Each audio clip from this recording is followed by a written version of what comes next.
Bismillahirrahmanirrahim. Choose the correct alternative to complete the sentence. Sentence টি হচ্ছে he dash to see us if he had been able to. আমরা একটা সূত্র জানি যে সেন্টেন্সের এক পাশে যদি had প্লাস v3 থাকে অন্য পাশে would have v3 অথবা could have v3 অথবা might have v3 বলবে।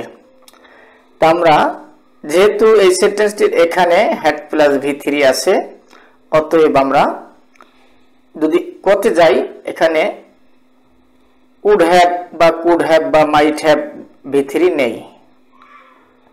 আমরা যদি এ তে যাই অর্থাৎ এ সঠিক নয়, বি তে আছে মে কাম এটাও সঠিক নয়, সি তে আছে মে হ্যাভ কাম এটাও নেই, ডি তে তাকালে দেখা যাচ্ছে যে would have কাম আছে অর্থাৎ would have আছে আর v3 কাম কেম কাম এখানে আছে অতএব সঠিক D. Thank you. Bismillahirrahmanirrahim. Choose the opposite alternative to complete the sentence. Sentence টি হচ্ছে he had a dash of fever. কতে আছে strong attack মানে সে জ্বরে ভুগছে শক্তিশালী আক্রমণ দ্বারা। বিতে আছে সিভিয়ার অ্যাটাক তীব্র আক্রমণ, সিতে আছে সিরিয়াস কাইন্ড ভীষণ দয়ালু, ডিতে আছে ব্যাড অ্যাটাক খারাপ আক্রমণ। তাহলে আমরা একটা বিষয় জানবো এখানে যে রোগের তীব্রতা বোঝাতে সাধারণত সিভিয়ার অ্যাটাক বোঝায়। তাহলে এখানে বিতে আছে সিভিয়ার অ্যাটাক তাই বি সঠিক, অন্যগুলো সব ভুল। Thank you. Bismillahirrahmanirrahim. Choose the correct sentence. এতে আছে I asked Javed had he passed. বিতে আছে I asked Javed if he had passed. সিতে আছে I asked Javed if you had passed. ডিতে আছে I asked Javed that had he passed.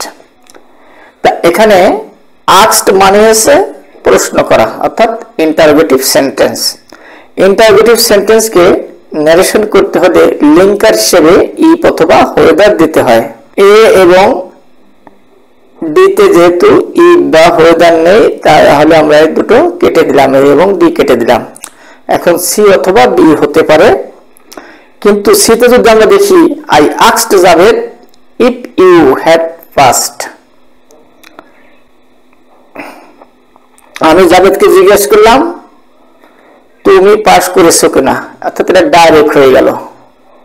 কিন্তু বিতে দেখা যায় I asked Javed if he had passed, আমি জাভেদকে জিজ্ঞেস করলাম সে পাস করেছে কিনা, এইটা ইনডাইরেক্ট। অতএব যেহেতু আমাদের ন্যারেশনে ইনডাইরেক্ট করতে হবে অতএব এটাই সঠিক হবে, অতএব সঠিক হবে বি, অন্যগুলো সব ভুল।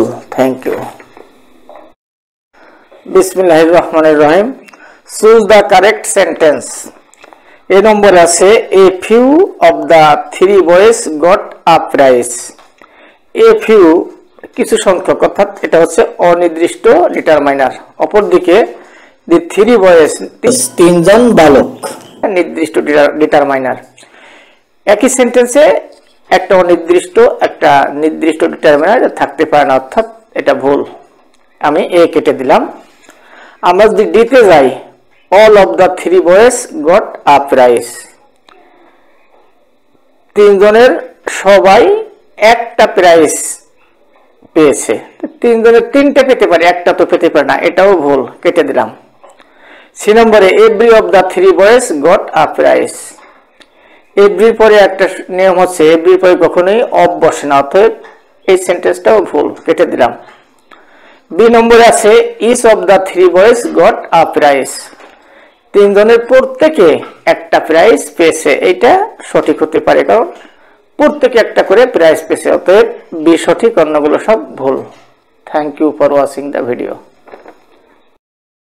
Bismillahirrahmanirrahim. Choose the correct sentence.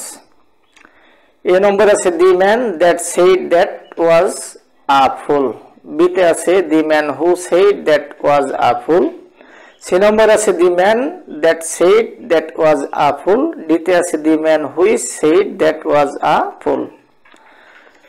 এখানে এ বি সি ডি প্রত্যেকটি দেখা যাচ্ছে যে প্রত্যেকটা সেন্টেন্সে দি ম্যান এখানে নাউন। আর আমরা জানি যে নাউন, আমরা জানি যে রিলেটিভ প্রোনাউন যে নাউনকে মডিফাই করে ঠিক তার পাশেই বসে। এখানে দি ম্যান যদি নাউন হয় একে মডিফাই করে সাধারণত রিলেটিভ প্রোনাউন, আর রিলেটিভ প্রোনাউন দি ম্যানের পরিবর্তে হু বসে, কিন্তু এতে রিলেটিভ প্রোনাউন দ্যাট, সিতে দ্যাট, ডিতে হুইচ, মাত্র হু আছে বি নম্বরে, অতএব বি সঠিক, অন্যগুলো সব ভুল। অতএব সঠিক হবে the man who said that was a fool. Thank you for watching the video.